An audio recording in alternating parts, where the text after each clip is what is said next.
তৃণমূলের ওয়ার্ড সভাপতির বাড়ির সামনে থেকে বোমা উদ্ধার। দলের কর্মীদের বিরুদ্ধে অভিযোগ ওয়ার্ড সভাপতির পশ্চিম মেদিনীপুরের চন্দ্রকোনার মালপাড়ার ঘটনা। ঘটনাস্থলে ক্ষীরপাই ফাঁড়ির পুলিশ। যে ছবি আপনাদের সামনে তুলে ধরছি, তৃণমূলের ওয়ার্ড কমিটির যে সদস্য তার বাড়ি থেকে বোমা উদ্ধার হচ্ছে। বাড়ির সামনে থেকে বোমা উদ্ধার, ওয়ার্ড সভাপতির বাড়ির সামনে থেকে বোমা উদ্ধার। দলের কর্মীদের বিরুদ্ধেই অভিযোগ ওয়ার্ড সভাপতির।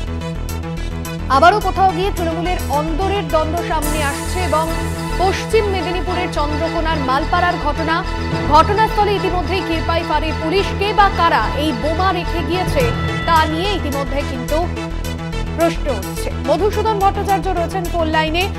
মধুসূদন, দলের কর্মীদের বিরুদ্ধে অভিযোগ আনছেন তৃণমূলের ওয়ার্ড সভাপতি, ঠিক কি অভিযোগ করছেন তিনি, কি বলছেন?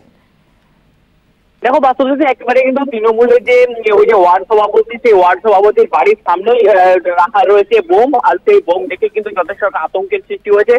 ওই যে ওয়ার্ড সভাপতি তিনি অভিযোগ করছেন তার দলের কর্মীরাই এই বোমা রেখেছে। তাকে রীতিমতো আতঙ্ক দেখানো হচ্ছিল বলেই কয়েকটা অভিযোগ করেছেন তিনি। পাশাপাশি পুরো ঘটনাটি কিন্তু ক্ষীরপাই আউটপোস্টের পুলিশ তদন্ত শুরু করেছে। এই বোমা কোথা থেকে আসলো, কারা তৈরি করেছিল বা কি বিষয়, পুরো ঘটনাটি তদন্ত শুরু করেছে পুলিশ। তবে পুলিশের অনুমান এটা বোমা নয়, একটা বোমের থেকে একটু বড় সাইজ একটা হতে পারে বলে মনে করছে। সেক্ষেত্রে যাদের বিরুদ্ধে অভিযোগ তোলা হচ্ছে তারা কি বলছেন? দেখো, একেবারে কিন্তু স্পেসিফিক কোনো ব্যক্তির নামে তিনি অভিযোগ করেনি। তবে তিনি অভিযোগ করছেন তার দলেরই কর্মীরাই তাকে ভয় দেখানোর চেষ্টা করছে। তবে দলের যে কর্মী, অর্থাৎ তৃণমূলের ওই যে ওয়ার্ড সভাপতি, ওই সভাপতিকে কারা ভয় দেখাচ্ছিলেন, কে কি করছিলেন, পুরো ঘটনাটা কিন্তু এখনো পর্যন্ত সেভাবে স্পষ্ট নয়।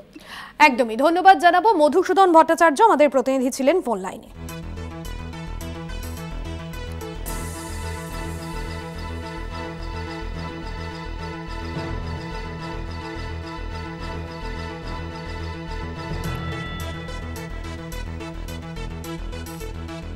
তৃণমূলের ওয়ার্ড সভাপতির বাড়ির সামনে থেকে বোমা উদ্ধার, দলের কর্মীদের বিরুদ্ধেই অভিযোগের আঙুল ওয়ার্ড সভাপতি।